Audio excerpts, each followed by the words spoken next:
Welcome to the Energetically You podcast. I'm your host, Megan Swan, a wellness and mindset coach. This podcast focused on all things healthy habits, abundant mindset, and optimal wellness. Today, I had the privilege of interviewing a very special doctor. Dr. Kien Vuu is one of the most sought after anti-aging physicians in the US. At his Vuus MD Longevity and Performance Clinic, Dr. Vuu regularly works with celebrities, top corporate execs, and high-functioning professionals to optimize their health, performance, and vitality. He's also a health media personality appearing on national TV shows such as The Doctors and Access Hollywood. And he helps to train the next generation of physicians as assistant professor of health sciences at UCLA. As someone who has overcome 2 chronic diseases himself, which he will tell us about in our conversation today, Dr. Vuu is passionate about empowering people to reclaim their health and live with fulfillment, abundance, and purpose. So let's dive in.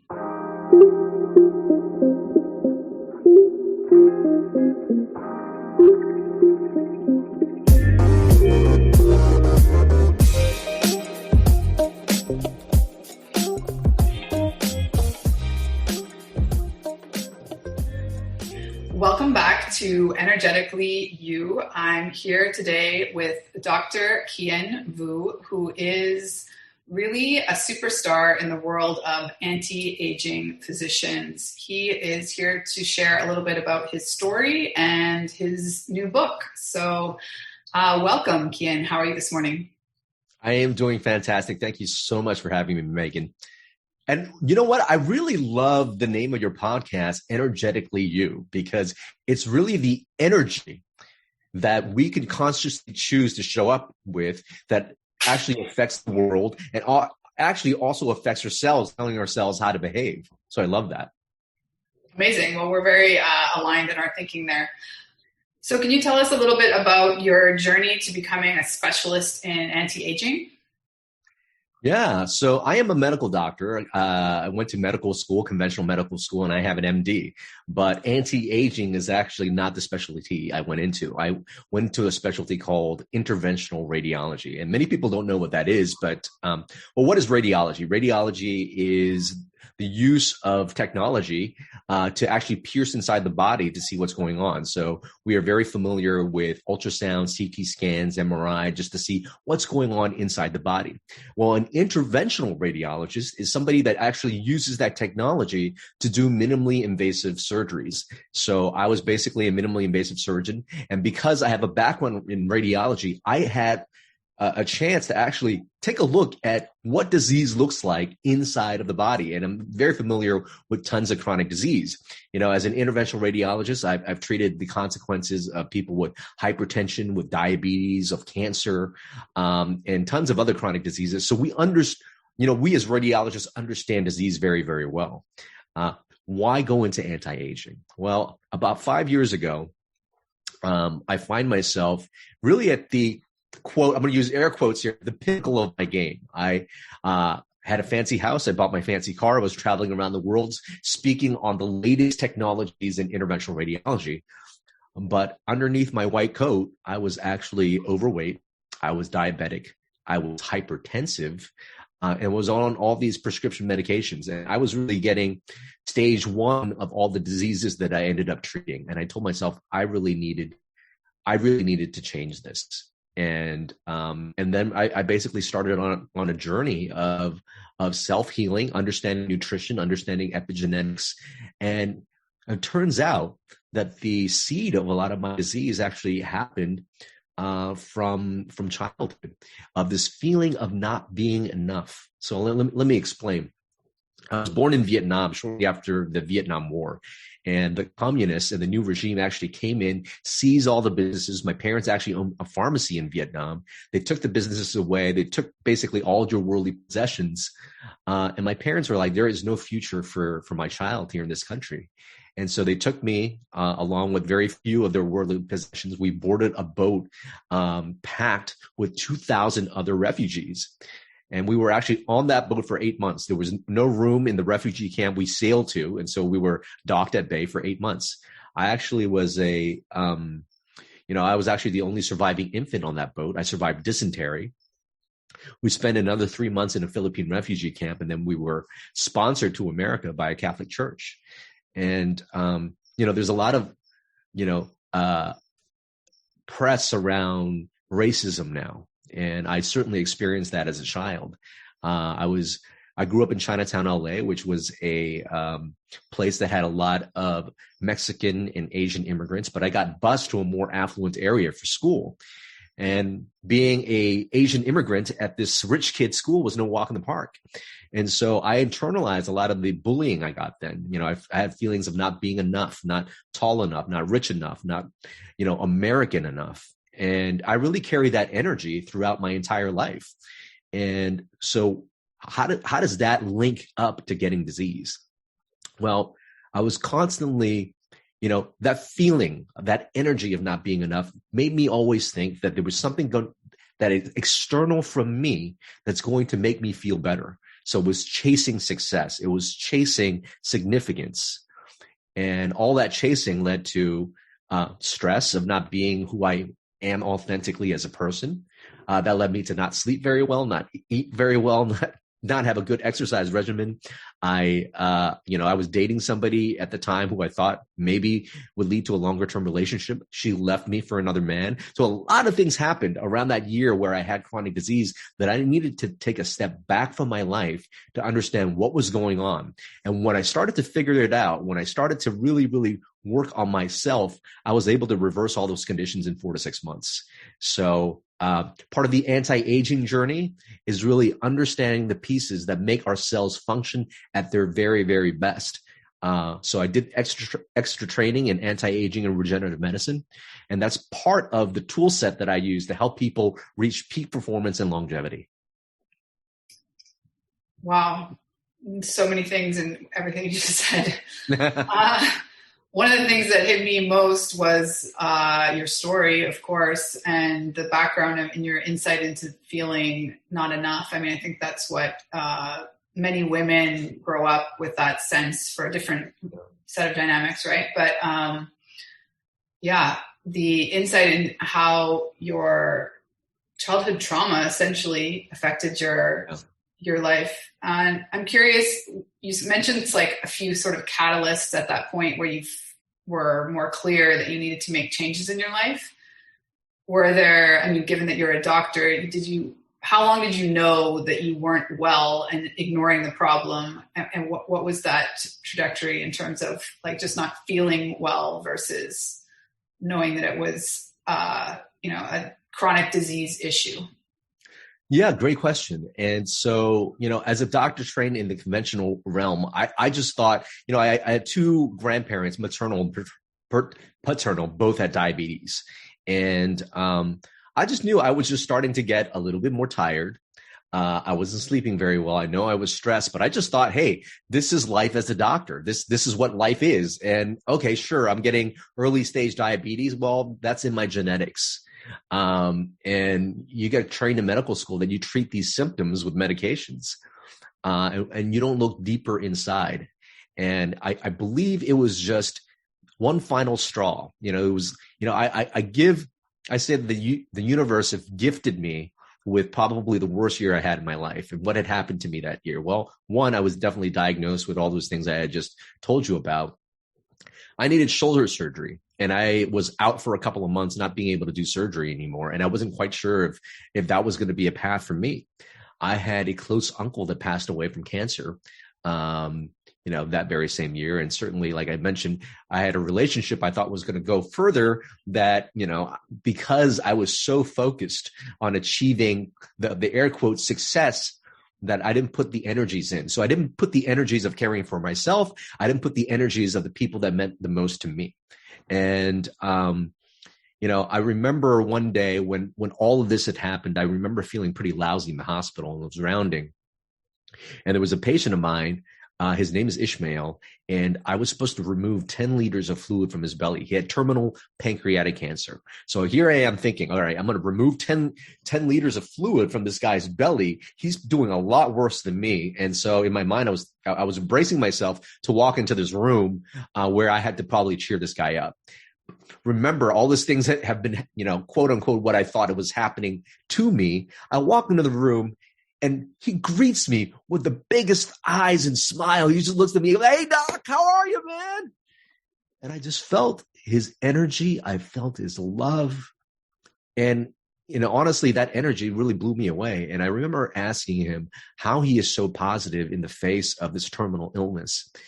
And he says, doc, it didn't used to be this way. I used to be a very angry person. My emotional home was always of resentment. But now, given this gift of cancer, I'm able to see that no matter what is happening, no matter what the world throws at me, I can always choose. And I can always choose how I show up every day. And I choose to show up with love, and I choose to show up with gratitude. And that was a very, very powerful moment, because that was the moment I hit my own reset button. I said to myself, I've got chronic disease and all these things have, I've seen that are happening to me. Well, maybe it's me that's causing all this. And that was the very, very biggest awakening for me, to know that I have choice.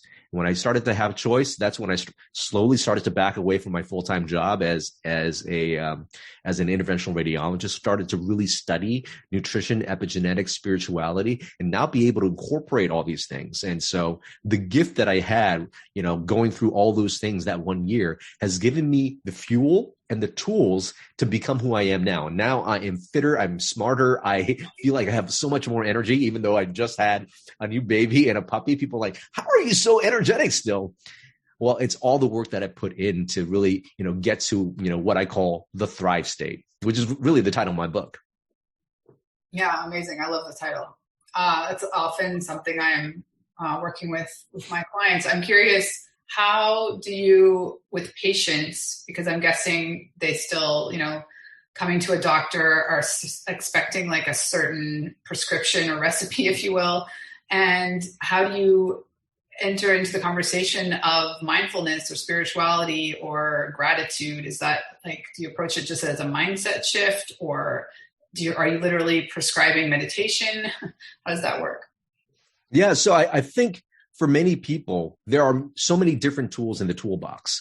So I'm going to back up, talk a little bit about sort of my approach now. So our cells basically make up who we are, right? Our cells, people come to me for longevity. People come to me for peak performance. How do you get that? Well, you get that because your cells are performing very well and your cells are living a very long time. They're the basic unit of who we are, right? And so and if they're not functioning perfect, and because cells make up tissues, make up organs, those organs work together in systems to make up our whole entire body. If one cell's not doing very well, the rest of the whole system is not going to do very well. So, if your cardiovascular system isn't optimal, that's when you have atherosclerosis, heart attack, and stroke. When your neurological system isn't working very well, you have dementia and Alzheimer's disease. If you have an immune system's not working very well, you might have autoimmune disease or cancer.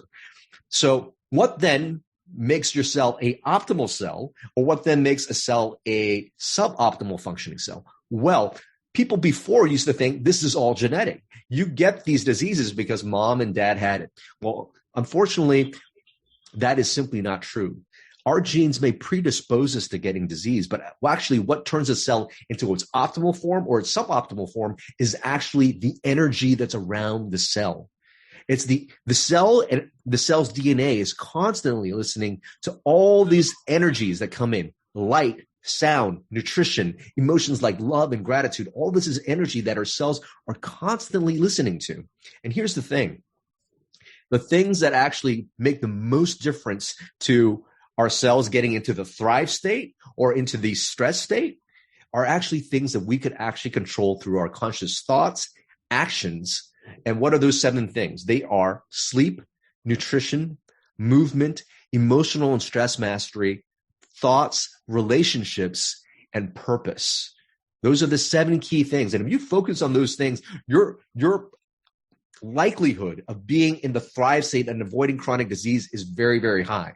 Now, you mentioned, well, how do you start prescribing that? Well, I work with, some private clients. I'm very fortunate to be able to work with some of, Hollywood's best and some CEOs.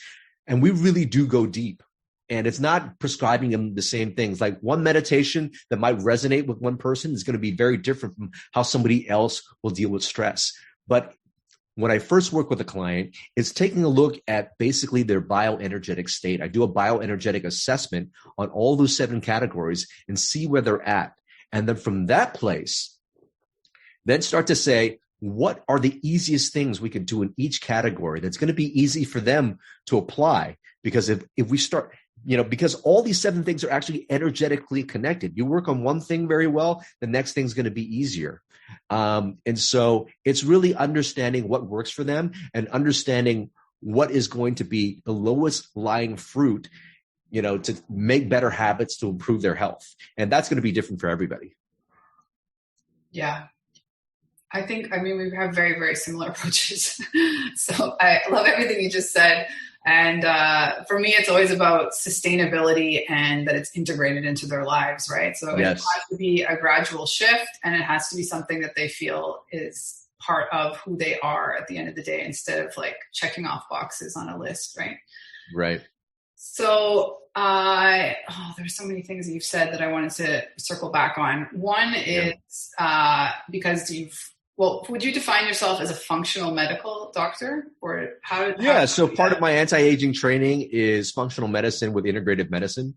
So we do approach things a little bit differently from conventional medicine. And we do take in a lot of the lifestyle pieces from that. Okay. I'm curious, and you said that you also went back and studied epigenetics, which is one of my favorite subjects. So I'm curious your opinion on, let's make it specific to the United States, of the chronic disease rates with minority communities versus the regular population. I mean, obviously there's a lot of factors. It's not just one, but I'm guessing that you're in the camp of thinking that, it's more than a structural disadvantage. Yeah, no, there's a lot of things that are ingrained in our society that makes things unfortunate. So, I work, I do performance and longevity medicine, but I do spend a little bit of time teaching at a county hospital at UCLA. So I'm an assistant clinical professor at UCLA, and I just see the patients that are coming in there. They're not able to afford good food and nutrition. And a lot of people come in, they are overweight or, diabetic. I see a lot of young people who are obese, and they've got all this chronic disease. And unfortunately, their access to educating themselves about different options are not there. Their access to food and quality nutrition is not there as well. And they'll continue to come into the system. So a lot of this is, goes far beyond just culture. And unfortunately, there are things that are sort of ingrained in our system that makes things possible. So why I think it's important for yourself and myself to have a platform like this is to allow people to see, I really want to be able to use media as a platform for people to start to get and understand their own true power in accessing, the thrive state. Amazing. So do you have a specific, exercise even? I mean, you so embodied that, moving yourself out of feeling like you're not enough to mastering a different mindset. Is there something that you walk your clients through either at UCLA or at UB? Yeah. Well, I mean, in my private clients, we do go through some of that work. So in my book, Thrive State, I talk about the different techniques that people can use to really be mindful of their thoughts. Because so much of what drove me before was basically these repetitive pattern thoughts that I picked up, whether it be from my parents, from society, from the media. You pick up these things and you're playing back the same patterns. And if you catch yourself in an emotional state that's not full of joy, love, gratitude, you're playing that program. And I think the first step is understanding that you are playing a program, and that might not necessarily be you. Now, as a doctor, I also make sure I check physiologically there's nothing else going on in the body, that we need to tweak, because physiological symptoms can cause your mind to think a certain way as well. But outside of that, it's number one, understanding the program. Now, what are some of the techniques I talk about in the book? Well, certainly meditation, journaling, EMDR. There are some people that employ maybe some other mindful techniques, such as Psych-K is a technique that's out there, neuro-linguistic programming. But these are all different techniques people can use. For me, what I do with my clients is allow them to start to see their thoughts, and that those thoughts are not necessarily from them. Those are things that you've incorporated, it's part of your patterning. But if you can start to understand that that's not it, there is a different way that you can think, then that's great. And we can go through a process that I take people through, a very short process that actually people can do at home in a short period of time, to have them just access a new way of being able to choose how they show up in the world. Sure, let's do it. Yeah. So if you find yourself, in states or emotional states of anger, fear, resentment, hurt, know that those lower vibrational emotional states will actually increase inflammation, it will lower your immunity, and put you at risk of getting chronic disease, and not do so well if you happen to pick up a virus. Okay. And you've got emotions like joy, like love, the highest vibrational emotion, gratitude. Those things do the exact opposite. Those things are actually anti-aging medicines. So how then can we tap into the more positive emotional states when sometimes we get triggered? Well, what you can do is there's a quote from a Holocaust survivor. You may know him by the name of Viktor Frankl. And he's gone through so much in the Holocaust, but yet he's able to just show up as the best version of himself, even seeing family die and things like that. And he says this: between stimulus and response, there's a space. And in that space is our power to choose our response. And in our response lies our growth and freedom. So if you find yourself triggered by something, it could be a triggering thought, it could be a craving that you're starting to trigger. Create space first. And how do you do that? You take 10 deep breaths in through your nose and then out through your mouth. And what you're doing at that point, as you're doing that, is you're just creating a little bit of space, and you'll start to notice, whatever's making you feel, whether that be that craving or that anger or whatever it is, will start to dissipate a little bit.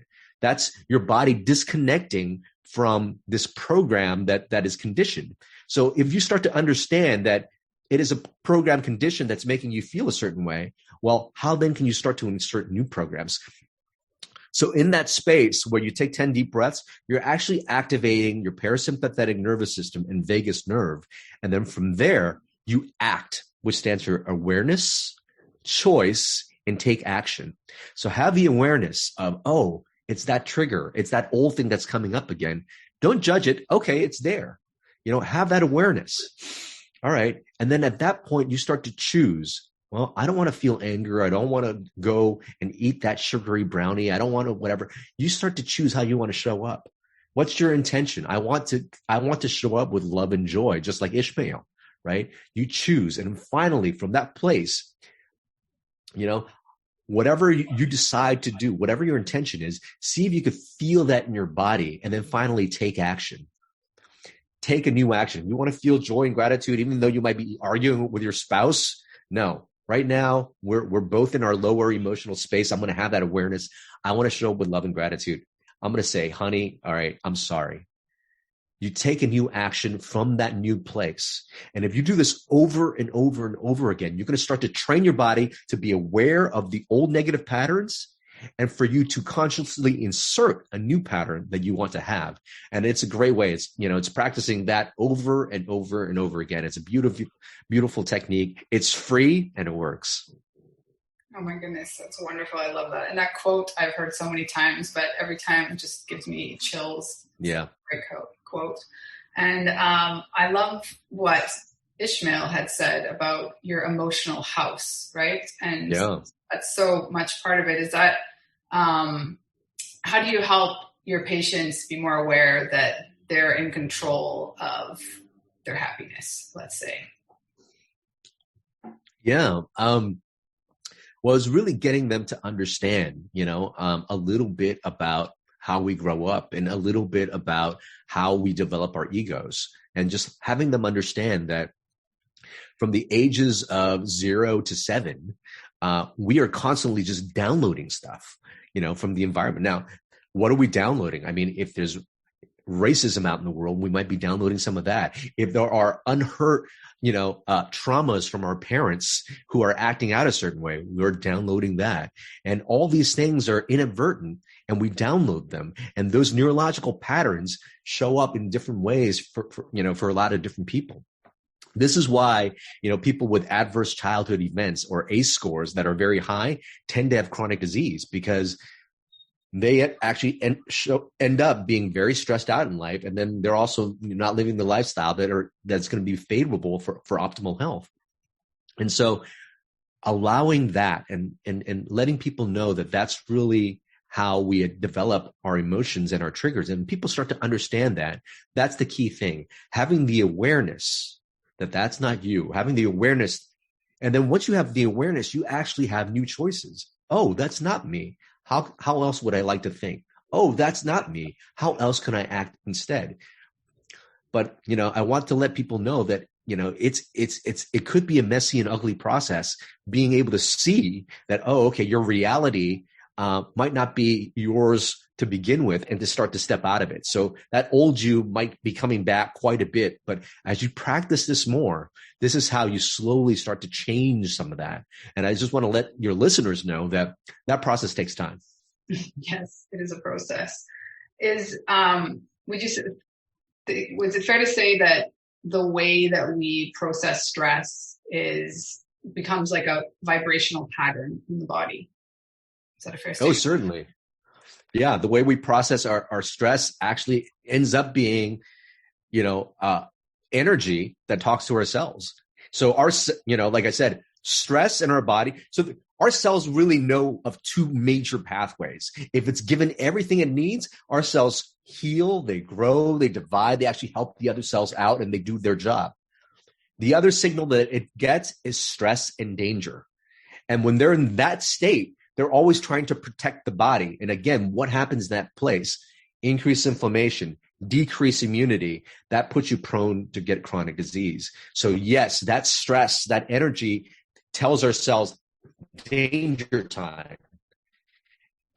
So you might be thinking, some bad tweet about you on the internet is getting you all revved up. But recognize that your body actually thinks that a saber-toothed tiger is running after you for a really long time if you continue to be stressed out over things like that.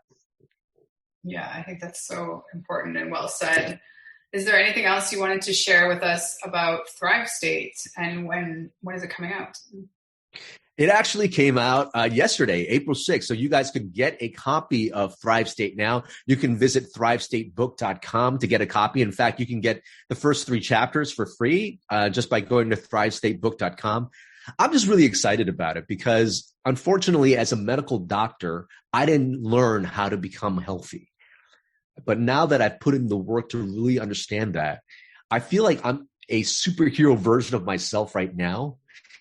And I have this vision that we have so much chronic disease here in the States that I just feel like, if people can really activate the superhero versions of themselves, if they could show up with more energy, more vitality, more love, and give their gifts to the world, this would really, really move humanity forward. So I'm really excited about this book, and I hope your readers will think, or your listeners will think so as well. Perfect. Well, I love that you have all of that available, the free chapters and everything. We'll have all of the links in the show notes. Just one last question for you. Can you share a little bit of what you personally do currently on a day-to-day basis to feel more energetically you? Sounds great. Well, the first thing I start off with is actually the thing from the night before, which is getting a good night's rest, which is a little hard with a puppy and a baby, but we still make that happen. So the night before, it's really having a nice nighttime routine that involves a little bit of journaling, a little bit of yoga and stretching, and involves a little bit of connecting with my partner. I feel like all that thing just kind of seals up the day, having good 7 to 9 hours of quality sleep. When I get up in the morning, I'm drinking a lot of water. I drink about 20 ounces of water with some Himalayan sea salt. We get dehydrated overnight, so it's really important to get that done. And I get my workout in, some journaling in the morning, and a little bit of meditation in the morning, just so that you can, rather than the day, get you from your emails and social media and all that thing, that time to yourself in the morning really sets you up so that whatever the day throws at you, and the day is going to throw stuff at you, you can still be grounded and show up the way you want. And then the rest of the day, it's, creating content that makes people smile and laugh, or working with clients. And, and people ask, okay, about my eating style now. So I use intermittent fasting. That's a tool that I use to be able to reverse my diabetes very quickly. And I eat very clean, and I put together a very simple eating plan in my book, Thrive State, for anybody who wants to know. Amazing. Well, thank you so much. Where's the best place for someone to contact you if they wanted to either work with you or ask you questions directly? You could either find me on my website at kienvuu.com, KIENVUU.com, or I occasionally check DMs on Instagram, which is at Kien Vuu MD. If I don't check it myself, one of my staff members will check it and get back to me with it. Perfect. Well, thank you so much for being here. It's been a pleasure. So much excellent information. I can't wait to read the book.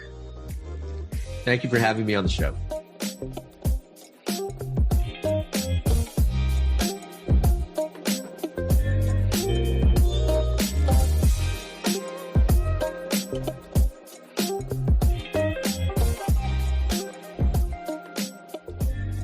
Thank you so much for listening to Energetically You.